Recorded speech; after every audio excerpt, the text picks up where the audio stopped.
Merci, Monsieur le Président et Monsieur le rapporteur. Alors, ce débat d'orientation budgétaire, il est effectivement tout à fait particulier. D'abord, il est le premier depuis le changement de gouvernance de l'agglomération, mais surtout, il arrive dans un contexte tendu qui voit télescoper à la fois la hausse de l'inflation et des coûts de l'énergie, mais aussi localement la fin des travaux du tramway, avec l'impact financier que cela induit.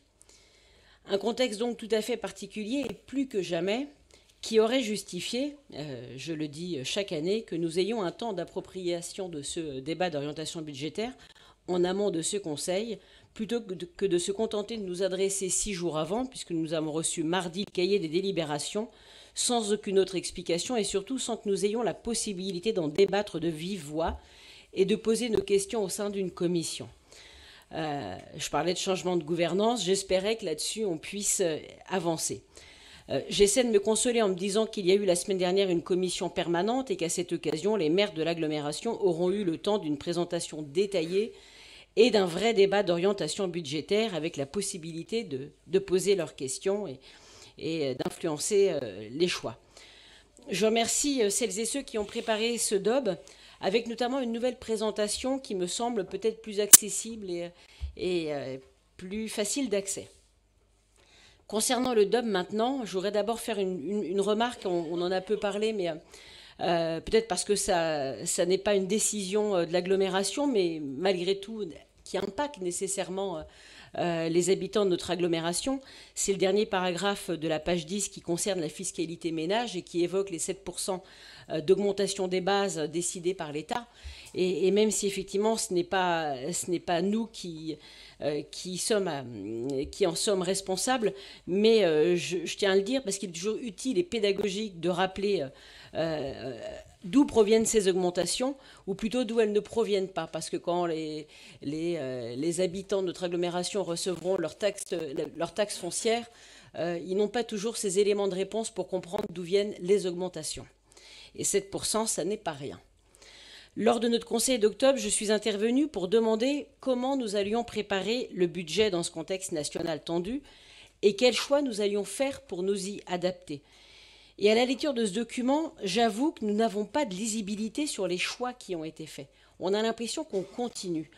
Et ce qui est très lisible, par contre, c'est la progression de notre niveau d'endettement et de la réduction de notre niveau d'épargne qui nécessairement nous amène à de l'inquiétude cumulée au contexte actuel. Et face à cette situation, je suis convaincue qu'il y a des choix à faire et à prendre dès aujourd'hui.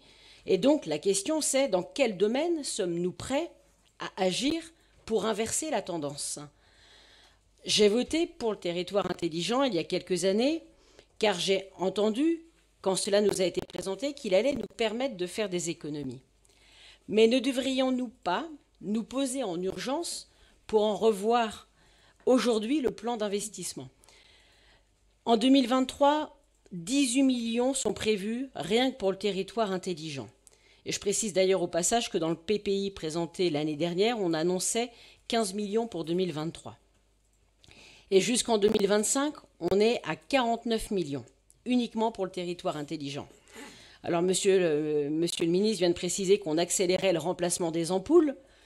Je redis qu'il est nécessaire qu'on ait un bilan d'état poussé et détaillé pour voir ce que cela inclut au-delà du changement des ampoules. Car je m'interroge, le jeu en vaut-il la chandelle ? Côté transport, cette année est bien sûr décisive avec l'entrée en service tant attendue du tramway. Et comme vous, j'espère vivement qu'il tiendra toutes ses promesses.